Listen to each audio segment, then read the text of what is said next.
Good evening, good evening. Welcome to Let's Talk Too. And tonight, we're going to have a conversation.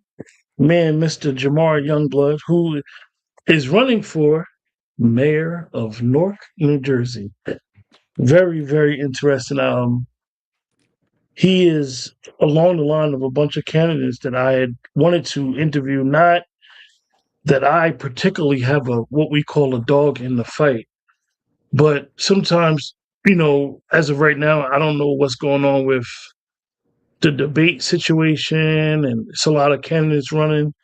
And we're going to start this off exactly right. There was an article in the Globe, Jhamar Youngblood, and it said that the candidates running for mayor uh, were unqualified to go against the incumbent mayor. So, Jhamar, after you introduce yourself and let us know who you are, where you came from, let us know why you're qualified to be the mayor of Newark. So, bro, listen, thank you for having me on the show. I watched a few of your episodes, so I definitely appreciate you for trying to help our residents become more civically engaged because we need it. As far as who I am, I'm Jhamar Youngblood. I'm from Clinton Avenue. I'm just going to fast forward this. I grew up, every man in my life was either a drug dealer or a drug addict. I'm going to keep sharing that story particularly because that's what a lot of our youth are going through. So I definitely could understand. But despite all my hardships and lack of inspiration that I had when I was younger, I still was able to somehow make it to Ivy League school for grad school where I study how local governments operate around the world. So I'm just returning to Newark. Well, I returned to 2015. I'm just returning to Newark with a bunch of context of how different governments from around the world operated. And I just have a bunch of ideas. I've been in the community doing what I needed to do with my skill set as far as mentoring, as far as building software to protect women and teens, protect them from domestic abuse and street attacks. So I've been like just doing my thing, bro, like educating our people in a modern, new way. And I ran for city council. I ran that campaign by myself. I got 13%. I was running on the platform of transparency and giving more power, more decision power back to the people. And now for mayor, I'm just taking that message and I'm amplifying it and I'm getting organized and I'm getting volunteers and we're hitting the streets with a message that we need to get more decision power in the hands of residents and let them control more of our budget. Because that's essentially what it comes down to. We got a $1 billion budget on the municipal level, $1.5 billion budget at the school board level. If that money is managed more transparently, more intentionally, more compassionately, I think our city will be better. And in order to do that, you need more people deciding or more people making some of those really important decisions. So that's why I think I'm qualified, because I don't hear no one else talking about that. And in order for like native Norkers to remain in Newark, I think more people need to be a part of the decision making instead of just one person, which is what it currently is. So I'm talking about creating a whole new system that we could use with or without me, that's sustainable and that gives power back to the people, because we don't have anything to lose. So Yeah, that's my whole entire point on why I'm running. I checked out your website. I actually watched your documentary 3 times.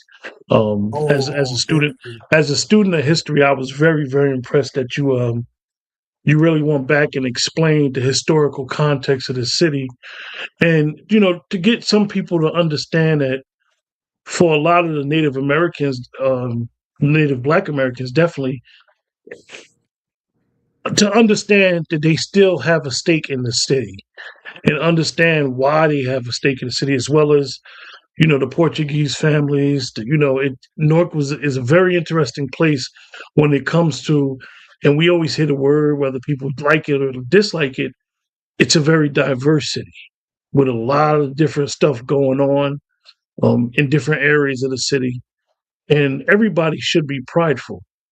So I was able to, when I looked at your website, like I said, looked at the documentary 3 times, came up with some questions. But one of the things that you just said, and I think that I would like you to really explain it, because the word affordability is being thrown around a lot on the local level, the national level, and a lot of people running for politics talk about affordability.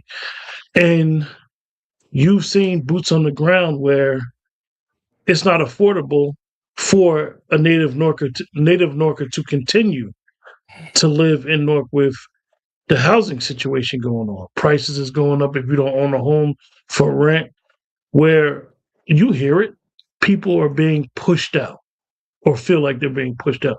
How is some of the ways, if you're elected mayor, do you want to combat that? I truly believe, I said this so many times, we need our own public economy. Our Constitution, New Jersey Constitution, gives us the right to go into enterprise in order to protect the residents. I think we have to go into commerce. Yes, we want to generate money, but secondly, we want to keep some of that money back in our city. Right now, too much money is leaving our city via just simple business. When you look at a lot of our black communities, that those dollars do not stay in the community. In fact, they are going to other cities and those taxes are being spent there.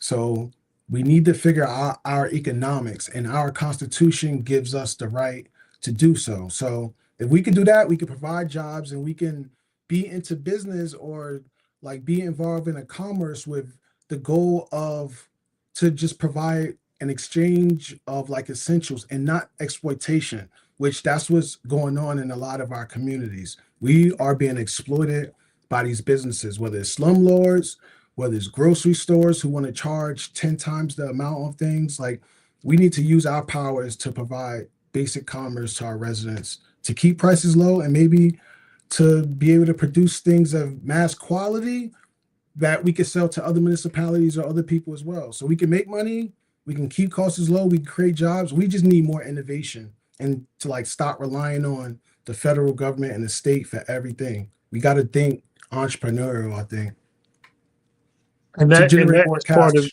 and that's part of the actually one of the first questions was bringing, if you're able to and you become the mayor, is bringing some modernization to the city. That's one of your goals. Yep. Yep. And again, I have the context. I know how other governments are operating around the world. I know what's possible. Even even so, I went to school in Hanover, New Hampshire. The government there was they didn't have a mayor. You had their residents voting on the budget, voting on the laws. Like their residents had more power in everyday decision making. So I have that context and I know what's possible. It's just that our form of government, it was created in 1954 and it just gives the mayor control of most of the decisions and hiring, which is like accountability and the budget. And it's been like that every single generation where I feel like they're spending our money in the same templated way and they're not reimagining even how that money is spent. But I have context of other ways to manage that money. And essentially, that's really all the job is. You just got to manage the money and you got to get city employees to do their services to protect the residents. That's really the main job. Everything else is just delegation. You got to have the vision for the city, but those are the two main jobs. And I'm just saying we just need to get more people involved in these decision making or like this type of decision making where it's not just me and it's not like no dictatorship. Because I'm telling y'all, there's governments that are doing it. So we could do it too. Being, you speak about that, and me being, I was educated by candidates over the years, and me knowing a little bit about being under the Act and being in that ward system, it does breed about a situation that will today look where a person could be mayor for 40, 50 years. And it's like, hold up, you're a legacy mayor, but you still have residents of the city that really don't feel like they have a voice. What are some of the ways that you believe, if you're elected mayor, that you can get the citizens of Newark to feel inclusive, as well as not only just like their voices are heard, like because you hear the same complaints over and over, like you said on your website, um, where jobs, opportunity, the slumlord situation in Newark and across the country is just crazy, and they're going up on their rent, but they're not giving people quality places to live. So, what are some of the ways where you want to incorporate the residents? I just like the biggest. So there's one thing, and look, I'm not coming up with this idea of having residents control the budget. It's called participatory budgeting, and that's just this idea where the residents get the legit vote on how some government money is spent. So, an example, let's just say in each ward, th- each different ward having they have an idea on how trash pickup should be like done based on their experiences. If they want to take some taxpayer dollars to do some, let's say like a pilot to like test some of these ideas and they vote that yes, this is something that they want to do, then that's the way right there where we giving them power. Again, I think the first thing is budgeting.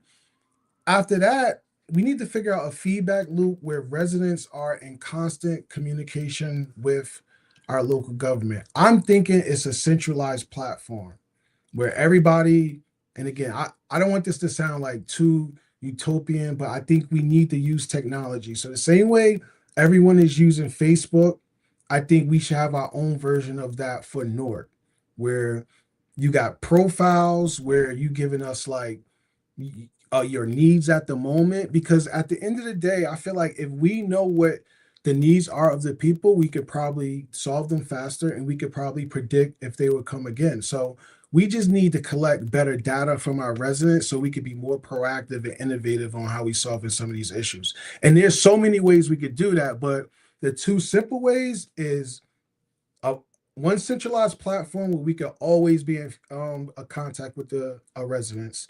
The simple and the other way is participatory budgeting, where residents are they have some involvement in how the money is being spent.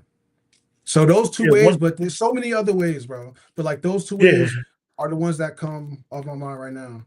yeah. I'm quite sure. Like I said, you guys check out his website. His website, um, I believe, is very, very interesting, and it's very what a lot of people like to say is transparent. He basically explaining what he knows and what he wants to plan to implement if he's elected as mayor. It's jmayor.com. JMayorYoungblood.com. So check it Or out. just It's J very, Mayer. yeah, J Mayor. Yeah. Very, So very, very J, interesting. sorry to cut you off, bro. I just wanted to spell it. JHAMAYOR.com. Jamayer. Yeah. So Yep. in reviewing your website, right, I Hmm. saw your love and your understanding of technology. Hmm. How do you think technology can be streamlined into local government? Hmm. Well, okay, let me start from a very high level and let me tell you the answer that gets me the most excited, right? When we think about generating revenue, and I think this is the first platform that I'm talking about this on. When we think about generating revenue, every municipality uses some type of software, uses some type of technology. I'm suggesting that we figure out what is that one inclusive technology that all these municipal governments just are supposed to use to solve their problems, and we build it, because right now they are using multiple pieces of technology. They're using different apps to do different things. I'm suggesting our local government partner with NJIT, partner with Prudential. We build that one piece of technology and then we sell it to other municipalities. We would generate billions. We would generate billions a year just on selling technology. So that's one area, I think, because we got the partners, we got Prudential that would give us the startup capital for it to like go run that experiment. Like they definitely would give us the money to do that. We could hire people. So that's one idea. And but the other idea is we need to create a system where our government can run more effectively and efficiently for residents. So I'm saying we build that system for us first, something totally new that can streamline every single bit of information. Because right now, in some departments, they're still using pen and paper, or they're still maybe using fax. Everything is outdated in there. And I know that for sure. Like these are things that city workers have been telling me, that things are just outdated in there. So I'm saying if we could build this technology that could make everything run better and then just sell that technology. So that's where, but I'm also coming from a software background where I built these different software products. So I know what it takes and I know that entrepreneurial mindset that's needed to help generate money from this stuff. So that's another thing that gets me excited, that we could build software as a city and sell it to other cities. Like that sounds crazy to me. Yeah, yeah. It's definitely something worth looking at and being able to not only use to streamline certain services, but like you said, also to generate money for the city where it would basically pay for itself and the city would make a profit off of it. Yep. So we just saw, right? We just saw a historical snowstorm and the city got destroyed. But one of the questions I want to ask you in reference to it, because you saw a lot of residents upset with the plows. Is there a way that it could be a system where you're a technology guy, where I would know if I'm living, say if I'm living in West Ward and I live on a certain block, okay, my plow is coming through at this time, because it's like you said, it's very easy to track on an app. So for how hard is that type of system to implement?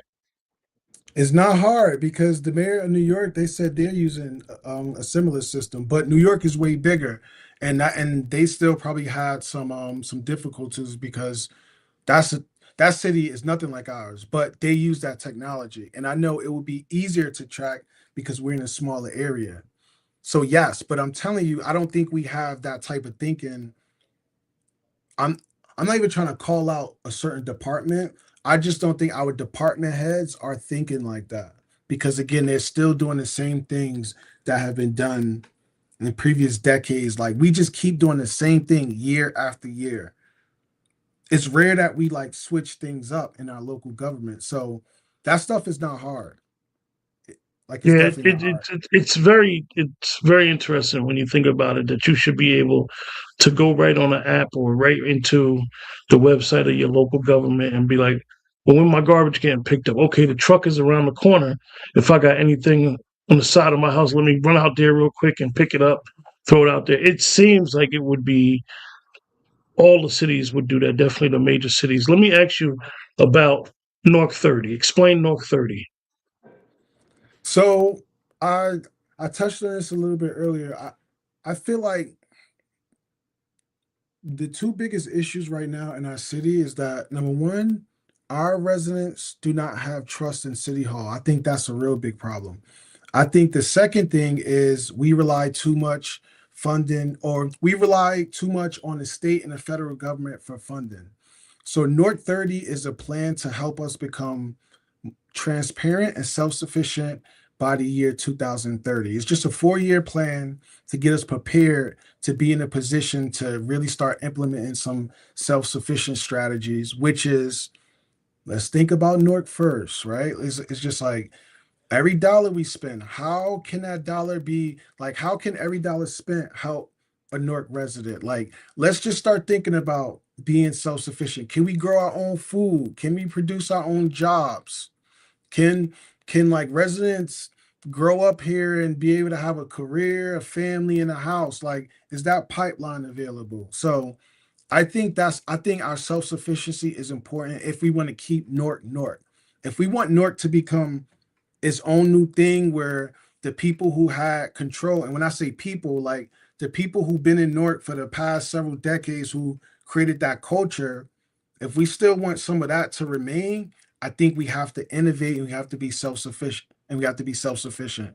So that's what North 30 is. Like there's details in there on how we gonna make it happen, but at a very high level, that's what that plan is about. Okay, it's always an interesting question when you ask this. Newark residents in their relationship with the policing. What do you think needs to be upgraded from how the policing is changed? What type of ideas do you have when it comes to policing? That's real funny because there was a guy, Walter Jacobs, and we had a Central War debate, and they they asked a central they asked a similar question. And his idea was we need to put more police with horses on the street. And at the time, everyone thought that was funny. But then when you think about it, I think not the horses specifically, it's just having more police, I think being a part of the community and have it be saw as like a real profession again. Because I remember like when I was younger, my relationship with the police was kind of different. Like it was more positive. And it was like, oh, you could do that as a career. And it right. And like it was noble. But I feel like now that relationship is really tarnished. Because like when you think about it, this idea of someone that is there to protect you, to keep you safe, that should always be seen as good. And the fact that our tax money is going to that, I feel like that should be seen as like a good thing to keep our streets safe, especially when a lot of people do not feel safe in our streets.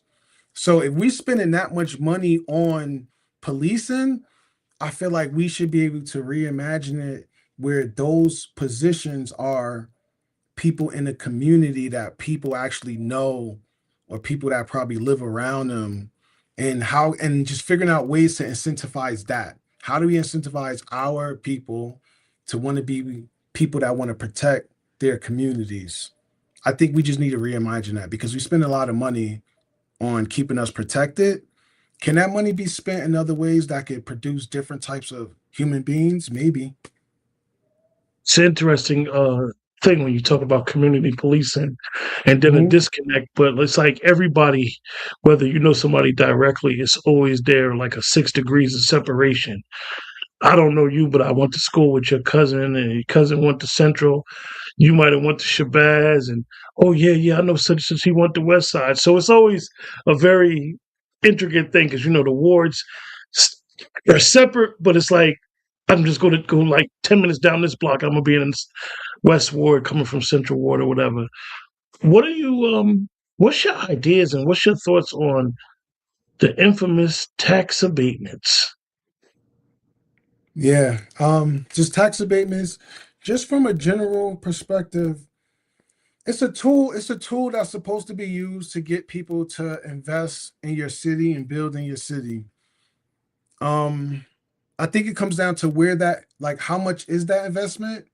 Where is it going? And what's the effect of it?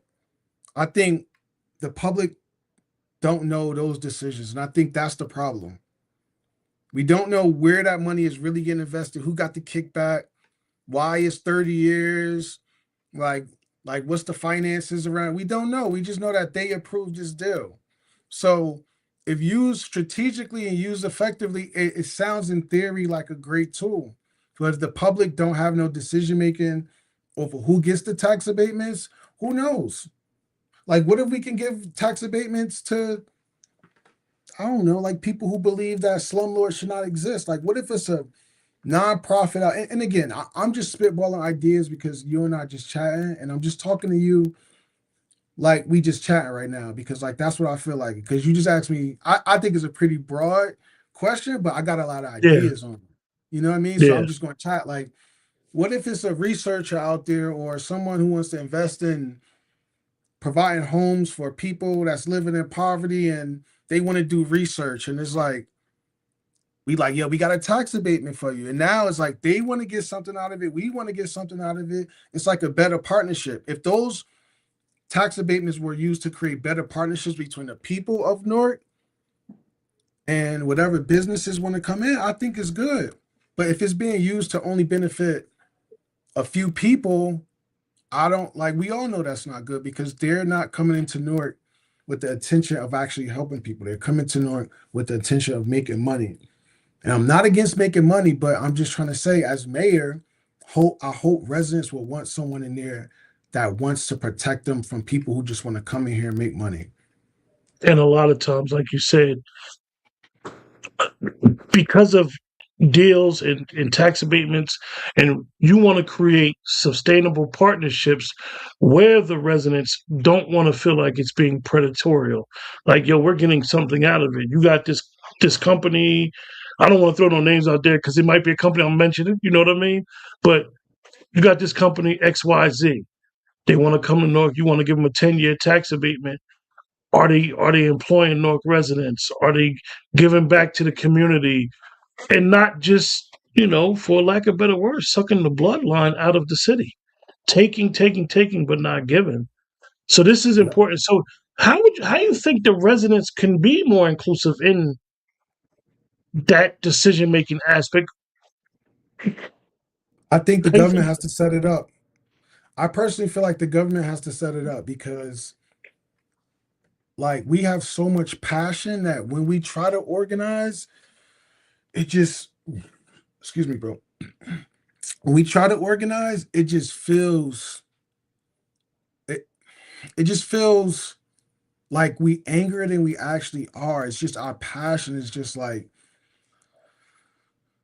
I don't know, bro, because I've been around the world and I have yet to meet someone with like my passion. I feel like the only place I see it is like really in Newark. It's a certain type of passion that we got that the residents are alone probably can't get it done. But I feel like the government, our local government, have so much authority that we can essentially do whatever we want. So I think that we need to just get people in there who are native Norkers who are just like, yo, this is what we want to do. And then that's how it gets done. Like do you, do you everything in Newark is just political willpower, bro.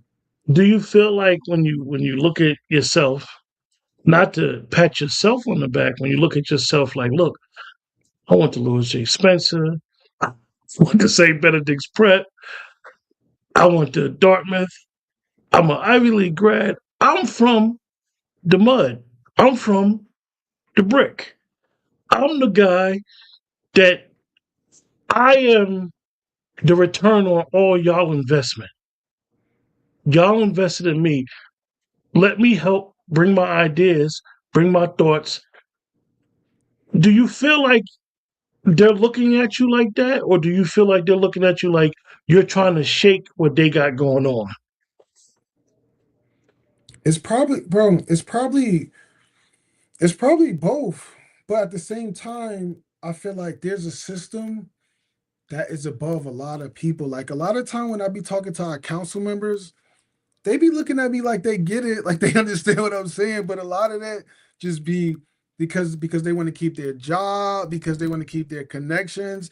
It's like a lot of it be bigger than like the actual people. And I'm just saying that my like forget all that. The fact that I'm saying I want to give the power back to the people, I think that should be more the focus than my storyline, only because we've been doing the whole personality politics for a while. And I feel like we need to do start doing system politics.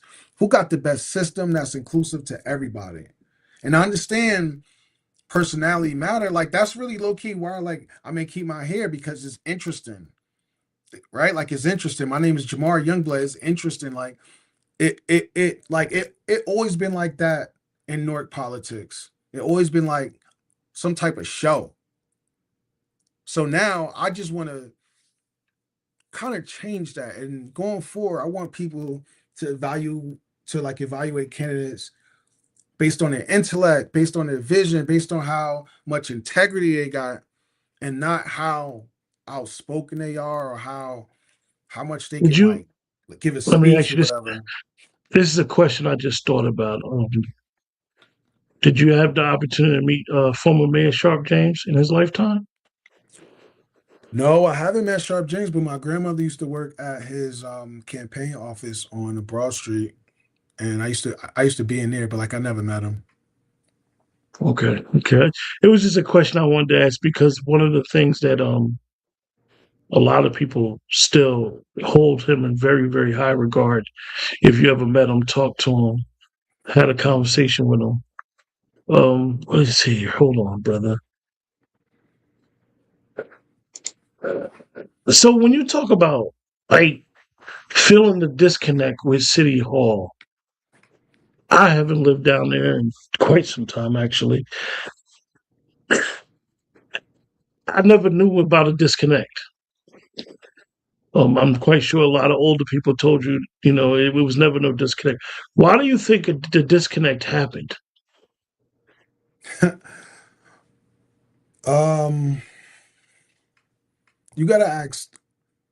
I feel like you gotta ask the Raz Baraka supporters about that because I'm I- I'm looking around and like I'm learning who a lot of the people in our community are, and it's just like, oh, that person used to be a Raz Baraka supporter. That person used to be a Raz Baraka supporter. That person that's running for office, they used to be on Raz's team. So I'm learning that, and then a lot of them they got their own different reasons on what stopped them from being disconnected. But I think that's what I think for this current administration. But I think the systems in play breed that. I think that Hmm. breed that type of disconnect the because like the budget is not transparent, or there's words in the city charter that says may and not shall. When you say may, it's like you making it optional. When you say shall, it's like a requirement. So there's different things inside of our local system where our people in the administration sometimes are not doing anything illegal. They just aren't making the best decisions for the people. So that's why they just go in it and they know that. That's why they want the residents to stay as simple minded and unaware as possible so they can keep doing it time after time again. So systematic so like it's a system that creates the current behavior that we have now. Yeah, and understanding that ward system, it is not like a committee system, as you may know, like a town. It's a city that has wards where a ward has power, so to say, and they're not beholden to the mayor. And like you said, a lot of times people don't understand that, or they don't get a correct understanding and think that they have to, quote unquote, answer to the mayor, when in the reality is that you have to answer to the constituents in your ward. And when you talk about that language that's in the charter, it's very vague. You don't want to say outdated, but the reality is that the language probably needs to be redefined. Yep. Redefined. So, man, this is a very interesting conversation. I mean, you could probably talk forever, right? Okay, let me ask you a question about this housing situation. Um, we touched about affordability. Do you think that you see these buildings going up and affordability and the cost of living is high? And I spoke about it earlier about bridging that gap, trying to let the residents know, like, look, the cost of living is going up. Like, getting them to understand, like, do you think let me frame this question correctly. Do you think that the present leadership, whether it's the ward councilman wards, leaders, and the mayor, they're educating the people, the residents of Newark yet? Do you think they're educating them enough? Like what's going on? Bro, they educating them on how to follow their rules. That's what they educating them on. Like that's the only thing that's being educated is here is what I expect.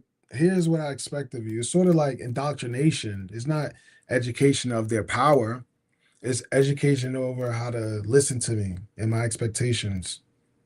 That's what I think is going on. It's I have not a, I have education a, of how you empower yourself.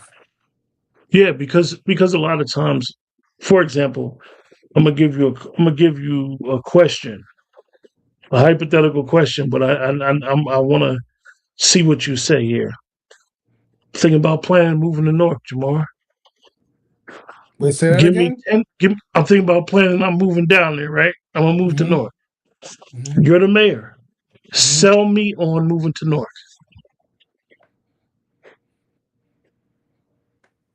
The first thing I'll say is that we have an opportunity because of how outdated our government is. The mayor, we're in a potential situation where the mayor has a lot of power. And one of the things I want to do with that power is figure out a system that could give residents the power over the two most important things in our government. The budget, so how our money is spent, how decisions are made, and who gets city contracts. Because if you got control over that, you can take your city's economic future in your hands. So it's like you have the decision to be able to predict what the next 10 years of your city could look like. Like the power is going more to the people and less to a single like politician. So that's what I would say at a very, very, very high level that Yeah, we're going to do and something that new and that that and that's key because if you are the city contracts up for bid or they go to specific contractors.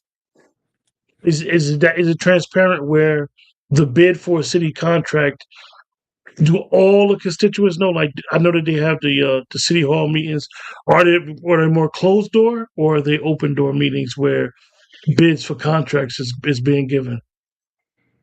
bro, they do all listen, they do all the tricks, bro. Like those city contract, like so many people come up to me and tell me that the key to the corruption is through those city contracts, man. Like because no one knows who owns the city contract, no one knows who the company is. For instance, Roger Leone, I always say this story. He spent $200,000 um on buying a balloon on buying balloons.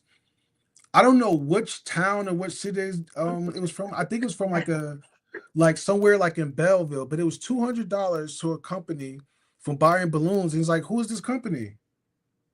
Like, who is this company that he just gave $200,000 of city money to? We For don't balloons. know. On balloons, bro, $200,000. I'm gonna preface this question right. Mm-hmm. A lot of people will say it's corruption. I'm not gonna say it's corruption. But do you think that them not letting being more transparent, not letting people know what's going on, it leads people to assume it's corruption? Well, listen, man, corruption is not always just like corruption is not always just like direct money. Corruption is like I owe somebody a favor, so I'm about to hire this person. Like there's all types of corruption. I'm saying the fact that the public is not aware and is not transparent, yes, it can make people assume it's corruption, but it's gonna be another article that come out and another article that come out where it's like we got ample amount of proof that there's things going on. So like it's proof that it's corruption. So it's like when somebody like say it's corruption, like it's like I get it. There's probably not like there's probably a case where somebody thought it was corruption and it wasn't corruption, but it's like it's still going on and money is still being wasted. You know, I laugh. I laughed when you were talking about it because I actually have a sister that I'm close with, and that's what she does is she tracks corruption in local government all across the country, and she Mm. never runs out of material. Like it's always something going on. Like to the point where I had to tell her, like, "Yo, are we gonna continue doing this?" She like, "Look, I keep finding it. My algorithm keep popping up with corruption. Somebody done did something." Do you think that we could? And I know this might be a broader question outside of Newark. Like, do you think that that will ever come to us an end where we could really bring back the trust of community and That's government? that's my goal, my brother. I swear, like that's my main goal. That's my main goal to lead this movement in New Jersey's biggest state. If we could figure that out here, a group of black people figured out how you build that trust between the community and the government. Well, all our other communities that we got one of the most diverse cities in the world, bro. If we could get our people together to figure that out, that'll be world news, and we change the trajectory of our city instantaneously. And then our children got a city they can grow up in that made history, that's innovative. I'm just saying because we don't have nothing to lose, we might as well go big. That's all I'm trying to say. And we have the infrastructure to do so. So we might One, as well one, listen, we might as well do it. That's all I'm trying to say, bro. one last question, right? What is your response when you walk through, when you go to the wards and you talk people, a lot of the younger people that know you that be like, "Yo, you really doing this?" What's their response like when you talk to them? Like, "Look, I'm running for mayor now. Like, I'm ready." Well, Because well, they you try to got use your age and say you're too young, but the reality is that you're not too young. and here, listen, thank you. Like, thank you for saying that because here is why like this is why we need a spiritual, intellectual and moral like revolution in this city because how can I be too young if we elected Cory Booker when he was younger than I am? And he wasn't even from Newark. He didn't have the big grandiose ideas. He didn't have all that, but we still elected him. So there's no way that I'm too young. They're like there's no possible way that people should be even saying that or listening to people who say that. So and I forgot the second part of your question because I just gotta address that part, man. Because Yeah. I said it When today. I when you said it when earlier today. when you when you traveling, you doing walkthroughs in different wards. Oh yeah, yeah, yeah. I got you. What's the response? All right, so let me tell you. In the beginning, when I started running for council, I thought I developed like a solid community because like I kind of was an artist and I was a part of the art community. I was a part of the tech community. So like, I was a part of different communities down here in Newark. And when I first started telling people I was running for city council, like people legit laughed like initially, like they just like laughed in my face. But I think what happened was because running for mayor was always a part of like my mindset, like for like the last 10 years, I always figured out I was going to do it. But I didn't actually go for it until LaMonica left. And I was like, this would be the best time for me to actually like go in because I don't need to be a Democrat. I don't need to be a Republican. I could just like do my thing. So at first they laughed, but they saw the consistency, they saw the results of me running a campaign by myself. Now when people see me, I get a great response. It's always like something like, yo, like keep standing up for the people. I got you. I'm gonna support you. It's usually always great response. Well, downtown, it's usually always great responses. But when I go to the ward, sometimes people don't know me. Like I actually posted a video when I went out door knocking that I'm going to send to you, and you can see some of the responses on there. Like the first time I went out door knocking, I recorded it, and strangers don't even know when like the elections are. But some people that know me from social media, because a lot of my videos get like a lot of views, they come up to me and be like, "Yo, like I recognize you." But the strangers, that's a totally different response. So like now that I'm thinking about it, you asked me that question because that's the first time I answered it or thought about it. But it's both. Like strangers, like I don't know, strangers sometimes laugh too. I'm not gonna lie. Yeah, Well, you gave me one more question, mhm, and we talked about your youth, right? You know, because I'm quite sure that before you decide to run, you educated yourself mhm, to an extent where you wanted to, you know, you seen the polling sites and you probably seen firsthand what goes on. So I mhm, want to ask you a question. One of the biggest voting block, whether people really understands the biggest voting block is our seniors. mhm. Newark has a lot of seniors. How are you going to get them to vote for this young brother? Um, he's going against an incumbent mayor who most of these seniors knew his father. How do you? What's their perception when they see you? Because, like we say, North has a lot of seniors and they got a lot of senior facilities. And I know you went up in them. I know you've seen it firsthand, dealing with some of the issues that they got going on in them buildings. What's their response?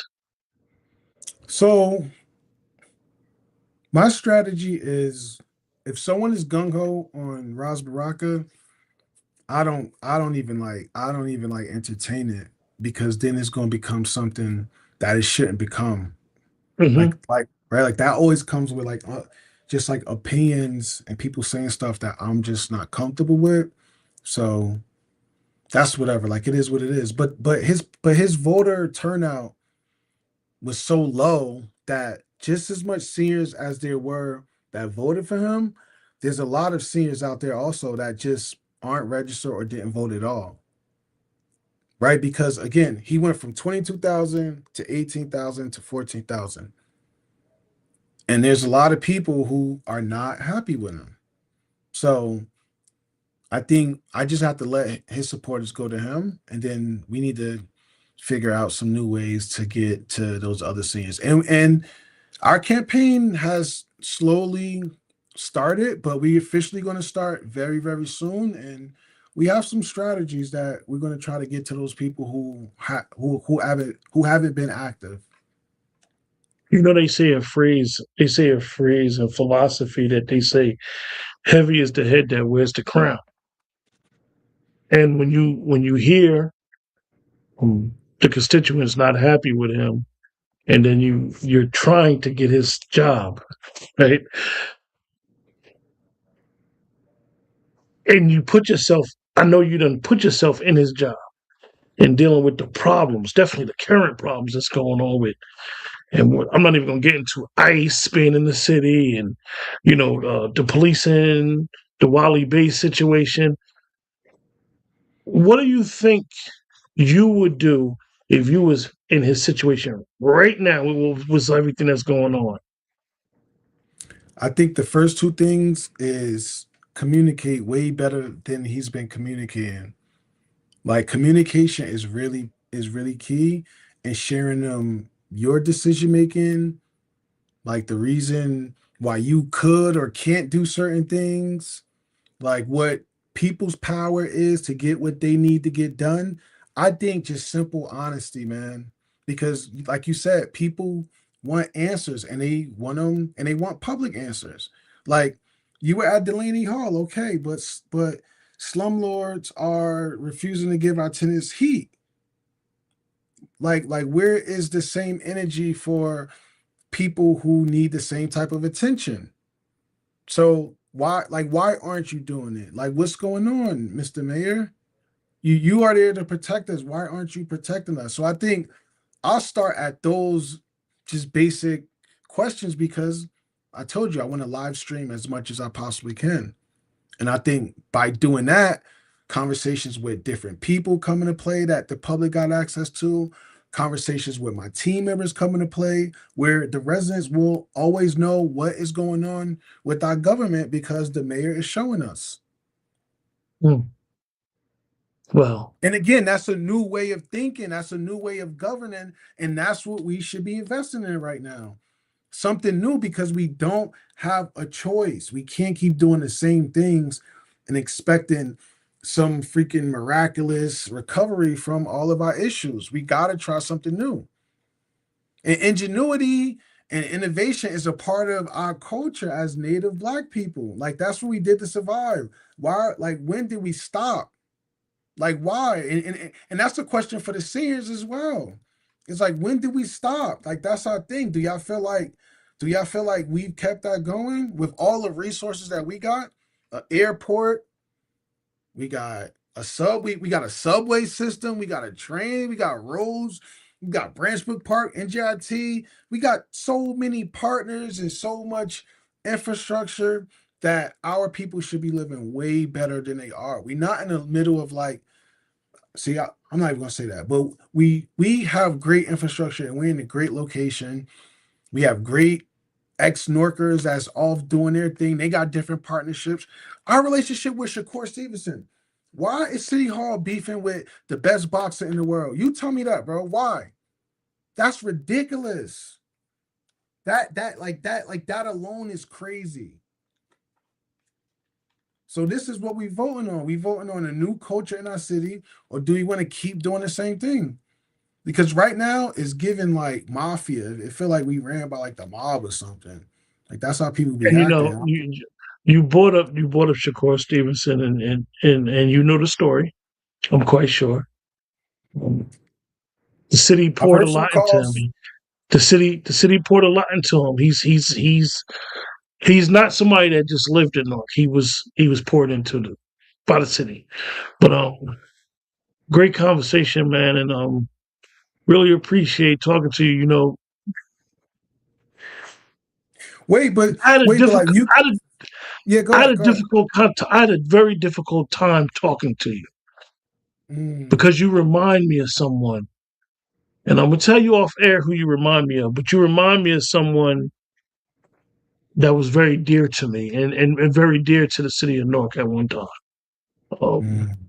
and I wish you a lot of luck on your campaign. Is there any lasting remarks you want to leave people? Yeah, listen, Norkers, I just want to tell y'all that this is not something that I am trying to do solely for me because I want power. I'm doing this because I love my city, and as someone who loves their city, I don't feel like it's being governed as it could be. Like, I just don't think our government is doing the best I think it possibly do. And I think someone that loves the city, I was looking around to see if people were going to step up. And I didn't see no one who actually stepped up who I said, okay, I believe that they can go and do a better job. So I stepped up. And I'm saying if I'm crazy enough to try this and I'm have all this audacity, I feel like y'all should have audacity to support me because I'm trying to do it for y'all. And I feel like all of us, all awards, we can come together and do something very, very special in Newark. We just got to try and we just got to like get more civically engaged because we don't have anything to lose. So that's all, bro. With that, stay on, Jamar. With that, we're gonna close out. Until next time, take care.